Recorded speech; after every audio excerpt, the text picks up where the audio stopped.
Hello 呀，宝宝们，今天碳水大满足，先来吃火鸡面吧，黏黏糊糊、辣辣的好过瘾，真的好香，怎么吃都吃不腻，感觉现在吃辣都进步了。对于我来说，小卡拉米了。以前我是吃一点点辣都觉得辣的人，果然吃辣可以练的，吃多了就不觉得辣了。吃火鸡面当然要配炸鸡了。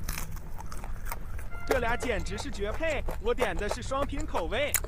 先来一块无骨的蜂蜜黄油味，炸得脆脆的。你们必吃啥味道呀？